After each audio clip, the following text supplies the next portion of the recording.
Good evening, and welcome to Crosscurrents, our weekly forum for in-depth discussion on challenging societal issues. Tonight we delve into a profoundly significant and often contentious question.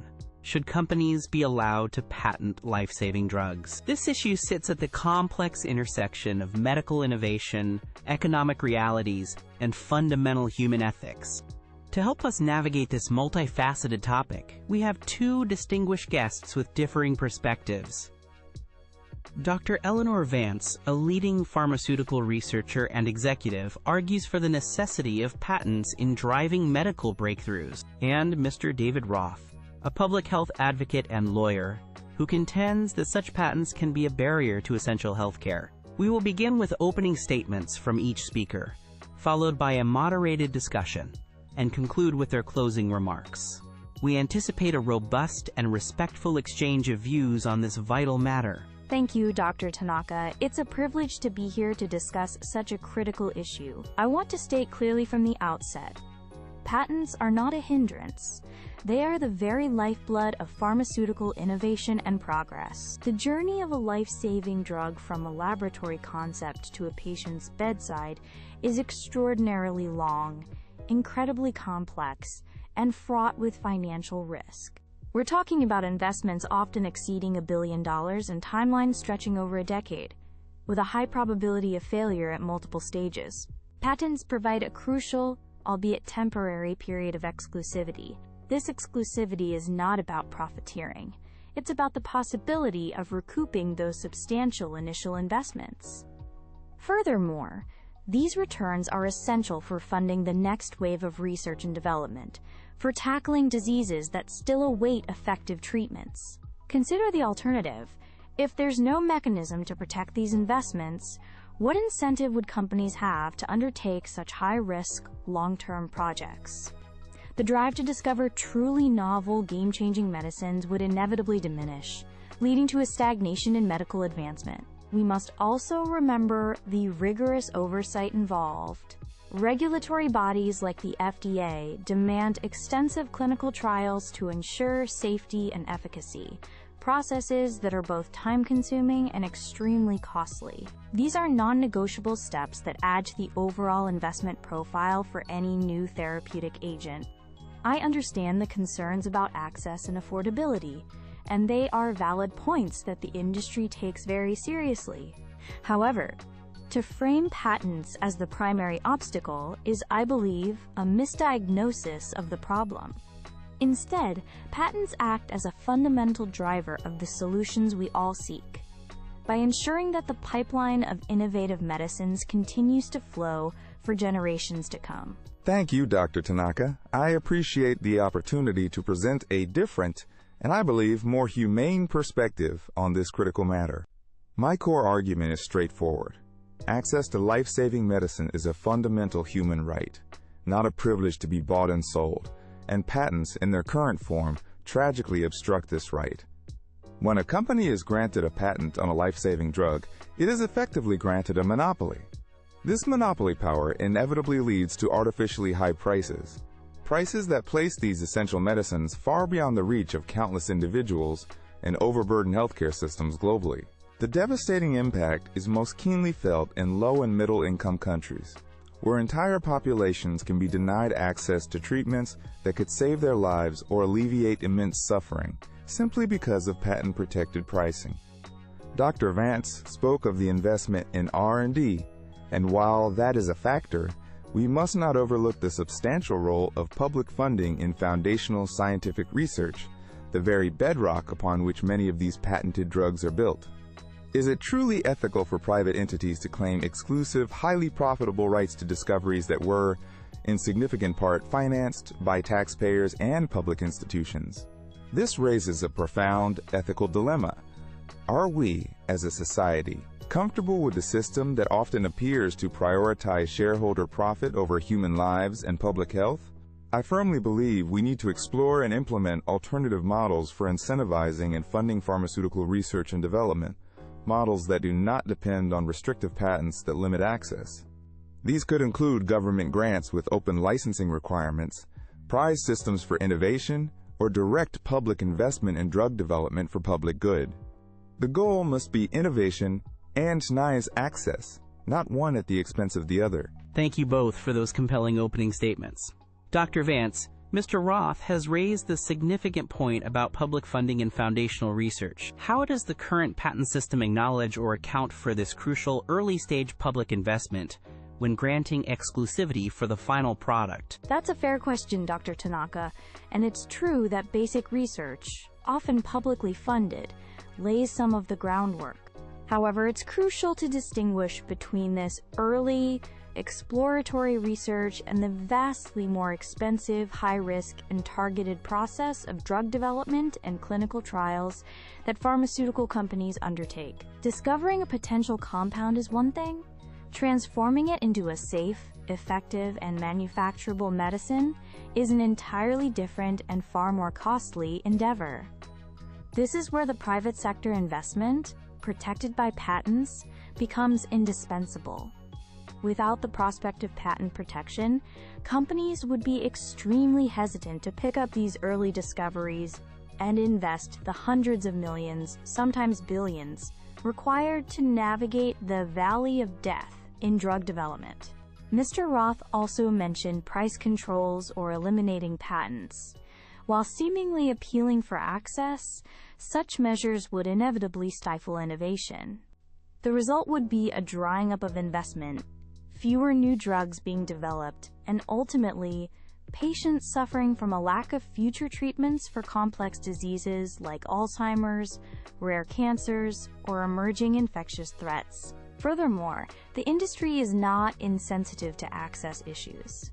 Mechanisms such as differential pricing, voluntary licensing agreements, and extensive patient assistance programs are already in place and are continually being refined to improve global access. These strategies aim to balance the need for recouping R&D costs, which is vital for a sustainable pharmaceutical ecosystem, with the ethical imperative to make medicines available. Thank you, Dr. Vance. Mr. Roth, Dr. Vance emphasizes that without patents, the financial incentive for the risky and expensive process of drug development might disappear. If patents were to be abolished or significantly weakened, how could we realistically ensure continued, robust investment in creating new life-saving medicines?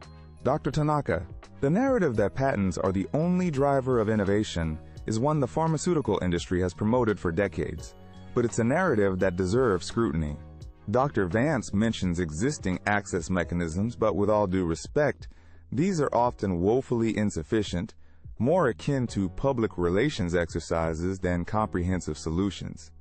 Tiered pricing often doesn't go far enough, and patient assistance programs can be restrictive and difficult to navigate, leaving many vulnerable patients behind. We see numerous examples of drug prices that seem vastly disproportionate to the actual R&D costs, especially when considering the public contribution to initial research. Practices like evergreening patents, making minor modifications to extend monopolies, further exploit the system. To answer your question directly about ensuring continued investment, there are viable alternatives. We could establish large prize funds that reward successful development of needed drugs, with the resulting knowledge being openly available. Governments could significantly increase direct public funding for R&D, attaching conditions that any resulting drugs are sold at affordable prices or licensed openly. Think of it as a public utility approach to essential medicines.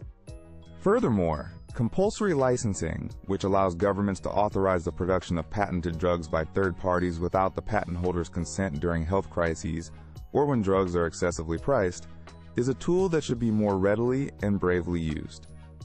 The moral imperative here is to prioritize human health and ensure that life-saving treatments are accessible to all who need them, not just those who can afford artificially inflated prices. Both of you have articulated your positions very clearly, highlighting the tension between fostering innovation and ensuring widespread access. Dr. Vance, you emphasize the critical role of patents in driving innovation, while Mr. Roth, you underscore the ethical imperative for access.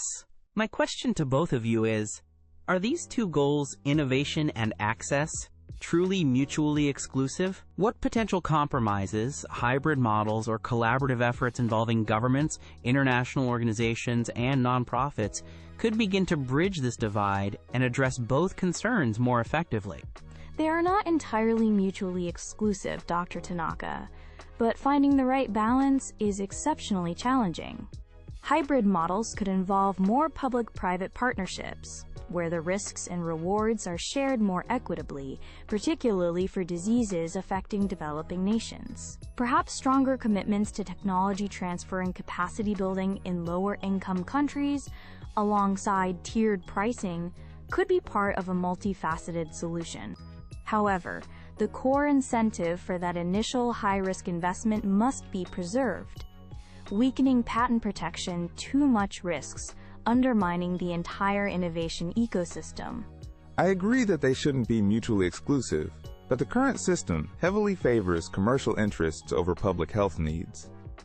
A key compromise would be greater transparency in R&D costs to ensure fair pricing. We also need stronger government negotiation powers for drug prices, as seen in many other developed countries. Delinking the cost of R&D from the final price of drugs, perhaps through innovation inducement funds or health impact funds, offers a promising path. Ultimately, governments and international bodies must take a more assertive role in ensuring that life-saving innovations benefit all of humanity, not just those in wealthy nations or with deep pockets. In closing, I want to reiterate a fundamental point. The patent system, while perhaps imperfect and certainly open to ongoing refinement, is a critical engine for medical advancement. The development of new, life-saving medicines is a complex, costly, and uncertain endeavor. Patents provide the necessary security for companies to make these substantial, long-term investments. Without this system, the pipeline of innovative treatments for diseases that still cause immense suffering worldwide would slow to a trickle, and future generations would pay the price. We acknowledge the challenges surrounding access and affordability. These are serious concerns that the pharmaceutical industry is actively working to address through various initiatives, including partnerships and pricing strategies. However, to dismantle the patent system or to drastically weaken it would be a profound mistake, one that would ultimately harm patients by stifling the very innovation that brings hope. The path forward lies not in abolition, but in collaboration, fostering partnerships between industry, governments, and patient advocacy groups to ensure that innovative medicines reach those who need them, while continuing to fuel the discovery of tomorrow's cures. Our commitment as an industry remains steadfast to research, to discover, and to deliver treatments that save lives and improve the quality of life for people around the globe. As we conclude, I must return to my central conviction. Life-saving medicines are a public good, and our current patent laws too often prioritize profit over people, creating deeply unethical and harmful barriers to health. The human cost of unaffordable medicines is staggering, measured in lives lost, in suffering prolonged, and in families devastated, particularly in the most vulnerable parts of our world. We cannot and should not accept a system where the ability to pay dictates whether someone lives or dies, especially when many of these drugs are built upon publicly funded research. The argument that the current patent system is the only way to foster innovation is, I believe, a fallacy used to protect entrenched financial interests. We need bold, systemic change in how we incentivize, fund, and deliver new medicines. A shift towards models that prioritize global public health, transparency, and equitable access. This includes exploring alternatives like prize funds, open source research, and greater use of compulsory licensing where necessary to ensure affordability.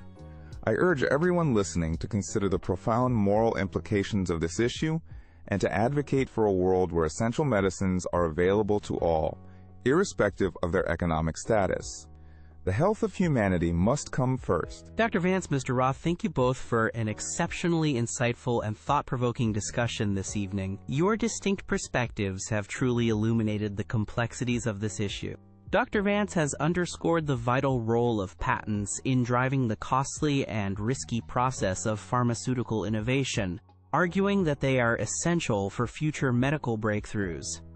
Mr. Roth has passionately advocated for access to life-saving medicines as a fundamental human right, contending that patents can create unjust barriers and that alternative models for R&D must be pursued. It's clear that balancing the need to incentivize innovation with the moral imperative to ensure access to essential health care is one of the most significant challenges of our time. We hope this debate has provided our audience with a deeper understanding of the arguments and encouraged further reflection on the profound ethical and practical considerations involved. Thank you for joining us on Cross Currents. Good evening.